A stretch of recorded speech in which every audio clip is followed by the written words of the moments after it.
Hey, somebody's got to shuck the corn. You did? Excellent.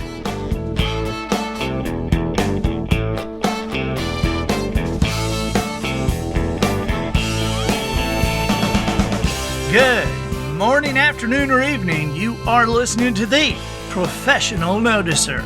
Do you already know what you're going to say? Here, you and I will use common sense and all the wisdom we can muster to move beyond what is true and go all the way to the truth. What is your profession? Creating measurable results for people like you and families like yours. I am the Professional Noticer.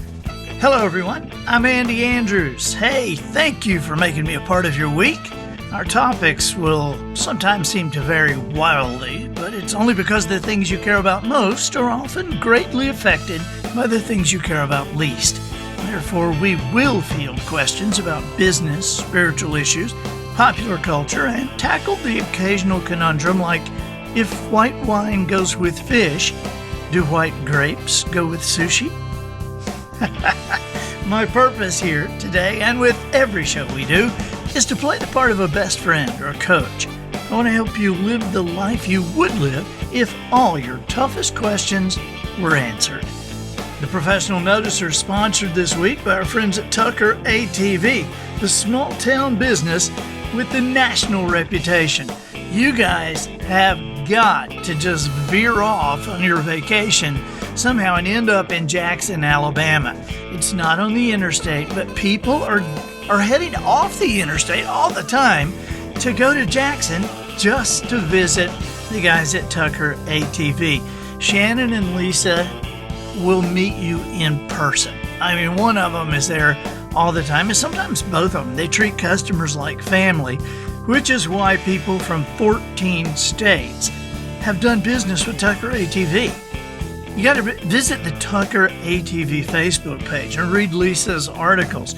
And it's just an amazing place. It has become a destination with the taxidermy and the antiques and all the power equipment. They've got all Hustler's turf equipment and the unbelievable zero-turn mowers and all the Echo power tools. I mean, the entire line. But I'll tell you, Tucker ATV carries every make and model of Polaris ATVs. Just the showroom is a kid's dreamland. I mean, it is awesome. And it's a guy's dreamland. And, for ladies who like the outdoors, it's a ladies' dreamland. They have the big Polaris side-by-sides and the even bigger Ranger crew. So Tucker ATV is one of my favorite stops. Get there, see the porch swing, the comfortable chairs, the television, the free coffee. It's at Highway 43 North in Jackson, Alabama. Tucker ATV, the small town business with a national reputation.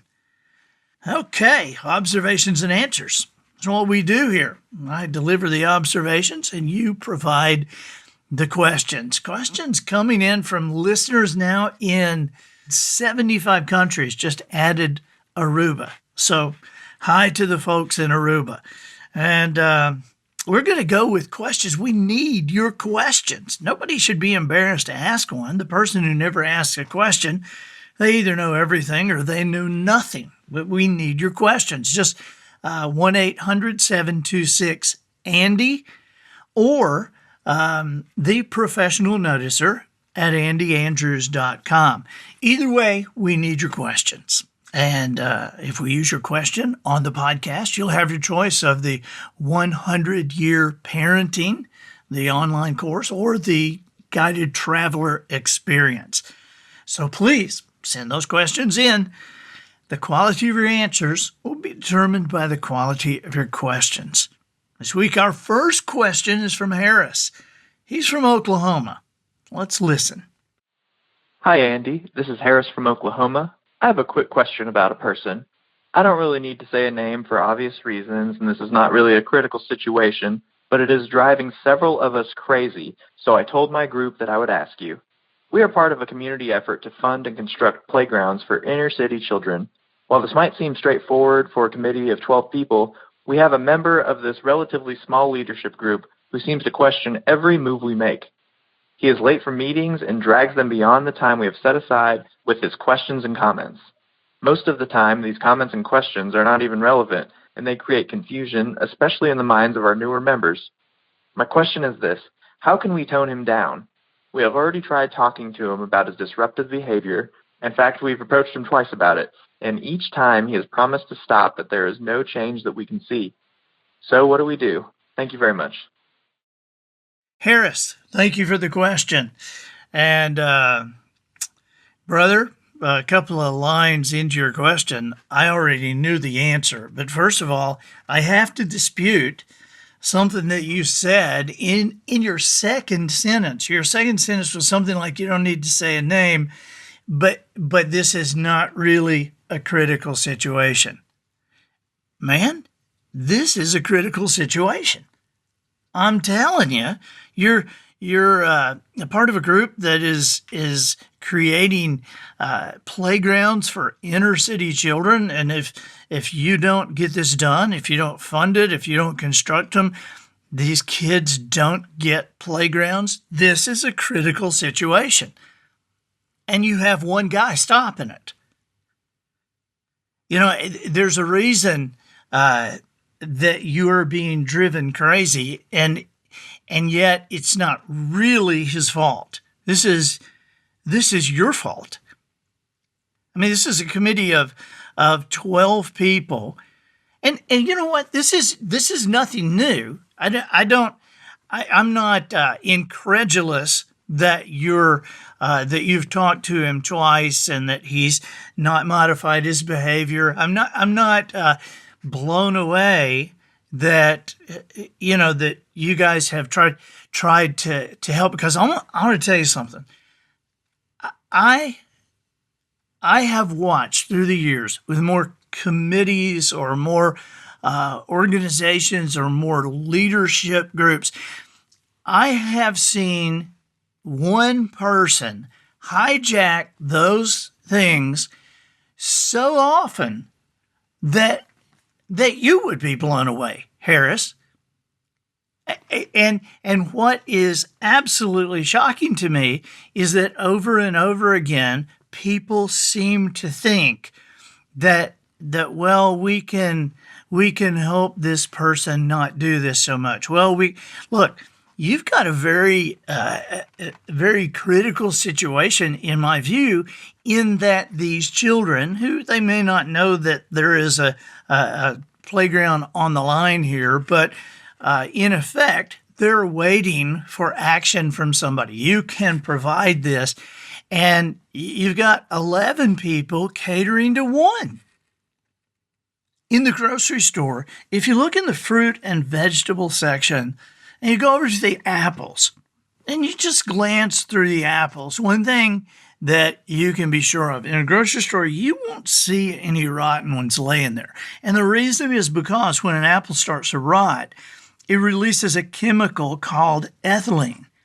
And the ethylene causes the apple to decay. Now, the other apples around it somehow sense this chemical reaction. Obviously, the molecules of the ethylene go from one apple to the other, but it's as if the other apples in the barrel somehow sense this chemical reaction. But when they do, they start producing their own ethylene, and it causes all the apples to spoil very quickly. And so when you see, when the grocer sees an apple that is starting to rot, he doesn't say, gosh, let me pile a bunch of these good apples around this one. Let me try to save this one. Let me get some yellow apples and put around this one. Maybe if I get a combination of yellow and red ones, maybe if I call an apple expert, maybe. No. Harris, what does he do? You know what he does. He takes the apple out. Okay, so what I'm saying is, one way or another, you have got to get this person out. You've already talked to him. You've already talked to him twice. And he is either so dense that he does not understand what you're saying, or he's doing it on purpose. And either way, you do not need any more.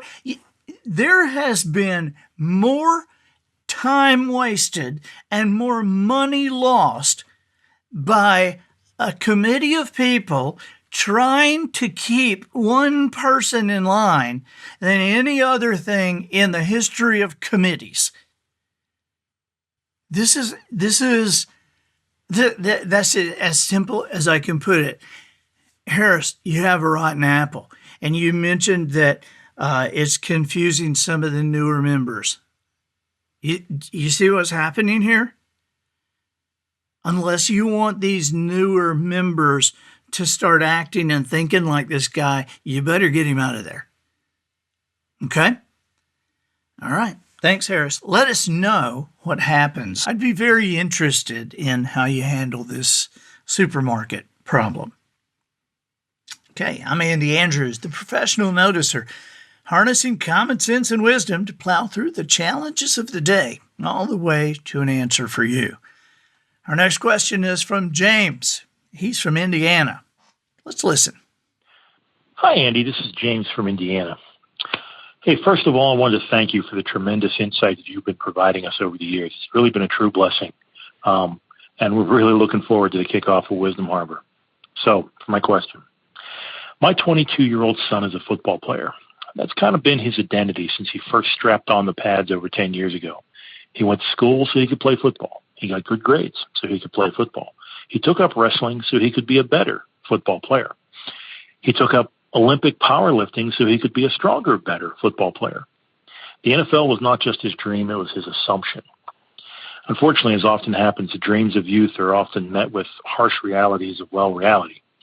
The fourth quarter of his second game in his sophomore year of college, during what was really garbage time, his team was up by 40 points. One of the offensive linemen on his team, my son being a tight end, finished a block, and the defensive player landed on the middle of my son's lower left leg. Small bone in his leg snapped, and multiple tendons in his leg exploded. 2 surgeries, some permanent titanium plates, and a broken titanium screw later, my son was looking ahead at a year of rehab before being able to run again, which he did. After a medical redshirt year and a year of a regular redshirt, this past September he was running onto the field in uniform, ready to go. Unfortunately, the injury had taken a toll. He just wasn't the same. Not as fast, not as aggressive, just not the same player. The leg always hurt when he ran and when he played. He played through it, but it just wasn't the same as it was pre-injury. With a year of eligibility left, he's just been informed by his doctor that the best course of action to correct things is in yet another surgery. It means a month in a boot, 3 more in rehab, which also means no more football. He'd been debating if he would play another year or not for about a month now. He graduates this year, and to play one more season would mean graduate school at the same university, which really doesn't have the degree he wants. So today he told his coaches that he needed surgery. His football career is officially over. He was away at college, so I can't see how he is. But I can only imagine what it must have been like to feel that final nail driven into the coffin of his dream. We all know there's more to life than this, and that there are different seasons we all go through, and that God holds our best plans, even if they don't line up with ours.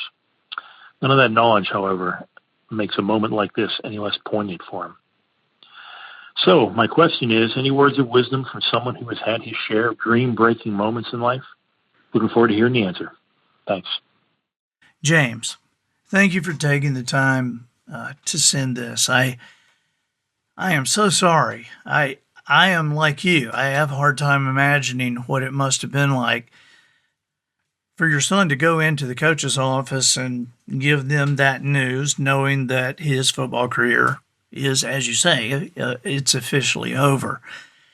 And I am sorry for him at the moment, but long term, I'm not worried about him. Okay, you asked if there were any words of wisdom from somebody who has had his share of dream-breaking moments. And you're right, man. I have had my share. I was telling somebody the other day, there's not been a single thing that I have done in my career that I wasn't first turned down for, or screwed it up in some way before I was able to have the opportunity. There has been a lot of redirection in my life, and what your son is experiencing right now is not it's not a finish line. It's a redirection. Your son's 22 years old. It's a redirection. And when you ask, for words of wisdom, the best thing I could tell you and your son, if your son listens to this, is that my thoughts were always around and directed toward people who had gone through something like this before. And I would read these biographies about these people that had gone through this crazy stuff. But as my life went on, as my career went on, I began to be around some of these people who were famous or had accomplished great things, and I would ask them questions. And I just, there are three people popping into my head right at this very moment that they're all sports people too. That were, in fact, they're all baseball, all three baseball. So your son's football, this is baseball, but it's kind of the same thing. Their careers were redirected. The first one, a friend of mine was a 6th round draft choice of the White Sox and played first base and third base and was a big prospect, had made it to AAA and blew out his rotator cuff. I mean, and this was before, all the Tommy John surgery and this kind of stuff. And it just totally devastated because his career was officially over. And this guy, my friend, Danny, had in the minor leagues, you go by bus everywhere. And he entertained everybody singing and doing different voices. He would imitate all the coaches from the different teams. He would imitate his coaches and just have the place in hysterics. And so Danny had this ear, man, he could sing and he had this ear for voices. And later in his life, I teased Danny about, about not being able to play baseball because Danny ended up making baseball money. His name is Danny Gans, Gans. Look him up sometimes. Look him up on YouTube. Danny, at one point, signed the biggest contract in the history of Las Vegas. I mean, this was a guy who could do voices, he could entertain, and won the Las. I mean, it's odd that you might not have heard of him, but he was like the Las Vegas Entertainer of the Year. And at one point, I know he was making $18 million a year. But I would tease Danny about making Major League Baseball money, even though he didn't make it to the major leagues of actual baseball. But here was a guy whose career, his athletic career, was redirected. I have another friend, John. John played baseball in college at Towson State in Maryland. And John's just his huge dream. He was like your son. He didn't just dream about a major league career. He assumed it. And the problem was that he wasn't really good enough to keep a starting job at Towson State. And so there was a point where John knew he had kind of reached the end of the road as a baseball player, but he loved baseball. I mean, John just loved baseball. Got out of college, was teaching junior high school in Baltimore, Maryland, but loved baseball, remember? So John actually volunteered to work in the office of the Baltimore Orioles, and through 3 or 4 general managers. And John started before there was all the computer stuff. I mean, he was like filing stuff by hand in these offices, and yet figured out ways to make himself valuable. And he, pretty much proved his baseball knowledge and was put on full-time payroll. And at some point,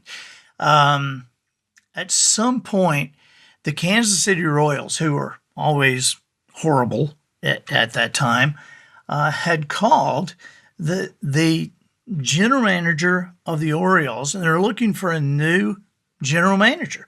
And the general manager of the Orioles said, I have a guy here that you would be crazy not to hire. And so John Sherholtz ended up going to Kansas City as their general manager, won a World Series with the Royals, and then was hired by the Atlanta Braves, where he ended up with this unbelievable run of pennant championships. They won 14 division titles in a row, won a World Series in there. We're in several World Series.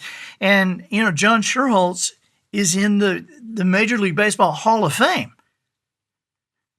But his career was seriously redirected when he was about your son's age. The other one, another baseball story, is a friend of mine that is from Sledge, Mississippi. And my wife is from Mississippi. So when my wife met this friend of mine, a guy named Charlie, and they hit it off immediately. Obviously, they're from Mississippi, so they talked about Mississippi all the time. But Charlie's from Sledge, and his dad was basically a sharecropper. He didn't own the land, but he farmed. And Charlie had a bunch of brothers and sisters and knew the only way out of this place was baseball. I mean, he was big. He was really good. He could hit the ball a mile, and he was a pitcher. And he knew that his only way out of this life was baseball. And he actually played minor league ball with the Reds, the Cincinnati Reds a little bit in their minor league, their farm system. And when he got cut, he had a tryout with the Angels, and that didn't work out. Then he kept working and had a tryout with the Mets.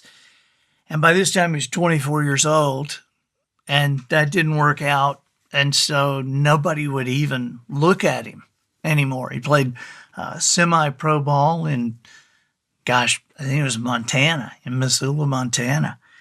And before long, his baseball career was over, and his life was seriously redirected. He could sing, though. He could sing. In Missoula, he made $10 a game, but the owner of the team would also pay him another $10 to sing for 15 minutes before the game. And so Charlie Pride was like singing for these minor league baseball audiences, and ended up, as you know, Charlie Pride went on to be an unbelievable country music singer. 40 number one hits, Kiss of Angel, Good Morning, a bunch more.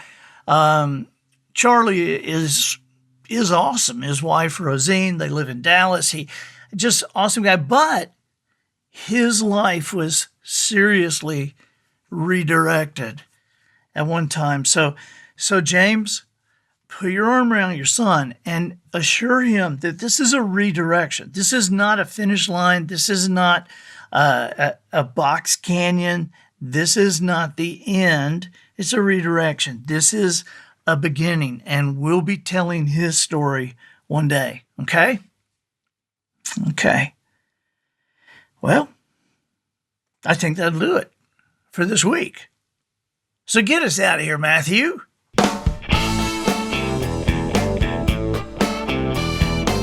So, ladies and gentlemen, and to the boys and girls who aspire to become ladies and gentlemen, we have reached the end of another episode of The Professional Noticer. In a world where common sense has become a superpower, I'm harnessing the tiny bit of mental energy I have for you, seeking wisdom, making observations, and endeavoring to answer tough questions in a way that will empower your family and your business. I'm Andy Andrews. Until next week, smile while you talk, shake hands with the kids you meet, and make sure you have an answer to the question, If a cow laughs while she's eating, would milk come out of her nose? And so, until next week, goodbye.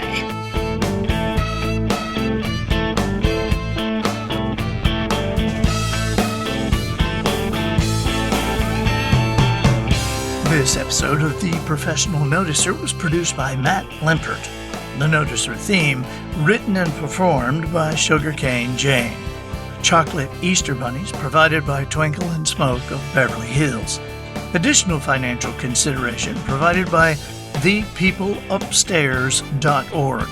Thepeopleupstairs.org is a united association of apartment tenants who derive great pleasure from creatively making noise for the apartment below them. Bowling balls rolled around in bathtubs, steel roller skates on hardwood floors, and tennis practice against the living room wall.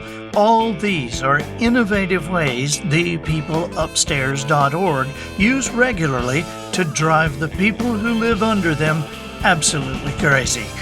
By joining thepeopleupstairs.org, you not only gain insight on especially irritating behavior, you'll receive travel bonuses as well. Rest assured, knowing that when you check into a resort, if there is a business traveler trying to sleep, the room above him will be reserved for you.